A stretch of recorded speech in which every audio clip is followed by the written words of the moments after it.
Somebody who knows all about going to uni is Britain's oldest student. This is official. She's called Joy Gibson. She's 90 years old. She's just come in from a rave to join us on the show.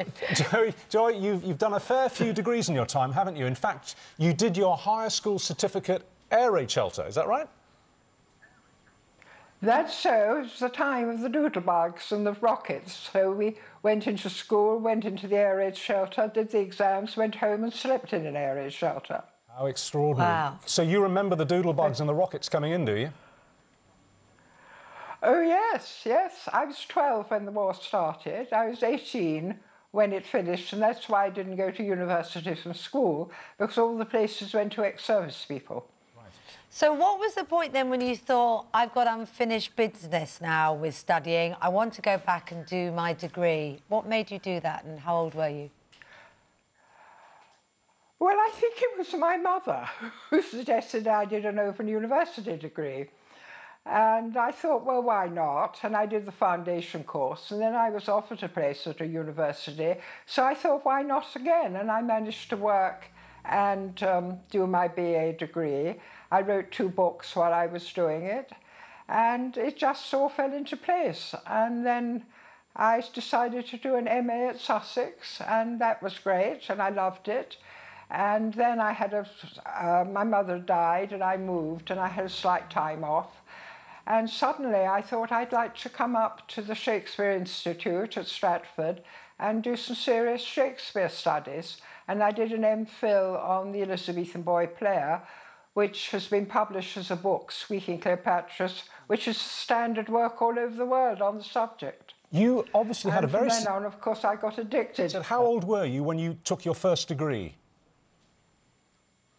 Well, I started it when I was about 57, and I finished it just before my 60th birthday. And interestingly... I was actually 60 while I was doing my MA. OK, and interestingly, you... And of course it's...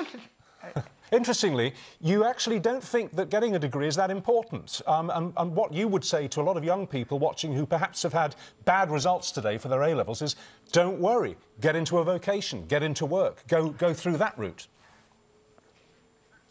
Absolutely. I mean, I'm a great believer in learning on the job. My uncle, for example, became an apprentice at Fraser Nash, and he built cars for Stirling Moss and Mike Hawthorne.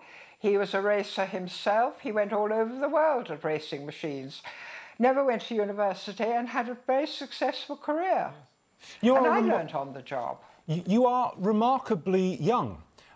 Talking to you, you could be 40. No, really, your mental agility and your social skills... He's such a charmer, isn't he? Well, it's true, and you're 90 years old. Do you think that that's partly because you've kept your brain so active doing all these degrees? Do you think it's kept your brain young? It's kept my brain young, and of course I meet with young people from all over the world. We had an army officer from South Korea came to read Shakespeare. I've met people from Japan, from Hungary, from Estonia, from Spain. One of my great friends was brought up in an ashram in India. I mean, it just is amazing. As I never had a family of my own, I've got a family all over the world. So basically, it stimulates all this learning and socialising with young people. It stimulates your brain and is a wonderful defence mechanism against the process of mental ageing, isn't it? It's wonderful. Well, I think it is, yes. And, of course, until I had these awful operations on my hips, I walked every day, and I've always been careful of what I eat. And I've remained healthy and very old. And I'm looking forward to doing another degree and having my Viva on my 100th birthday. Okay, Joy, that is brilliant. I love that. You're such an inspiration. Lovely to chat to you this morning. Fantastic. Yeah. You see, and to you. It's never too late. Yes. Never too late. No, love that. Yeah.